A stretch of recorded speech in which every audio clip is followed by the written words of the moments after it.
ভুল কম বেশি প্রায় সব মানুষই করে থাকে, আর প্রতিটা ভুলের জন্য তাকে মূল্যও দিতে হয়। পৃথিবীতে এমন কিছু ভুলের ঘটনা আছে যে ভুলগুলোর জন্য প্রায় ইতিহাসই বদলে গিয়েছিল, আর সেই ভুলগুলো না হলে আজকের পৃথিবীর ইতিহাস হয়তো অন্যভাবে লেখা হতো। সবচেয়ে প্রথমে ডি ডে। দ্বিতীয় বিশ্বযুদ্ধ চলাকালে 1944 সালের জুনে Adolf Hitler field marshal Erwin রোমেলকে ফ্রান্সের উপকূলে কড়া নজর রাখার নির্দেশ দিয়েছিল। হিটলার অনুমান করেছিল যে খারাপ আবহাওয়ার ভেতরেই মিত্রবাহিনী আক্রমণ করতে পারে, কিন্তু বেশ কিছুদিন যাবৎ ক্রমাগত খারাপ আবহাওয়ার থাকার কারণে ফিল্ড মার্শাল রোমেল ধরে নেয় যে মিত্রবাহিনী এর ভেতরে আর আক্রমণ করবে না, তাই তিনি সেই যুদ্ধক্ষেত্র থেকে বাড়ি চলে যান।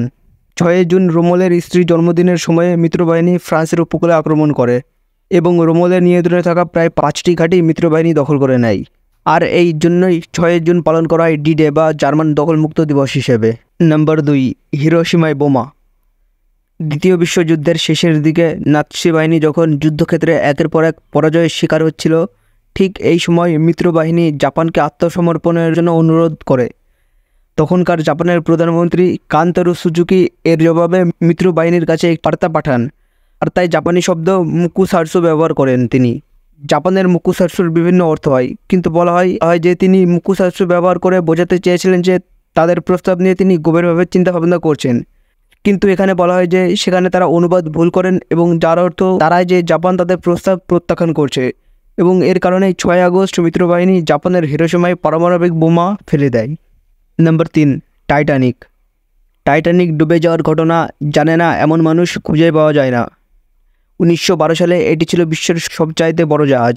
883 ফুট লম্বা জাহাজটির 3500 যাত্রী এবং ক্রু ধারণ করার ক্ষমতা ছিল।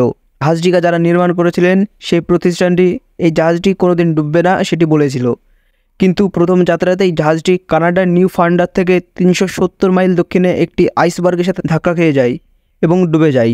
নির্ধারক 5টি কম্পার্টমেন্টের নিচ দিয়ে জল ঢুকতে শুরু করে। যে জাহাজ কখনো ডুববে না বলে দাবি করা হয়েছিল, সেই জাহাজে সমুদ্রে ডুবে গিয়েছিল মাত্র 3 ঘন্টার মধ্যে। জাহাজ থেকে মাত্র 710 জন যাত্রী বেঁচে যেতে সক্ষম হয়, কিন্তু তার কাছে একটি ছোট দূরবীন ছিল না বলে সেদিন জাহাজটি বরফের সাথে ধাক্কা খেয়েছিল।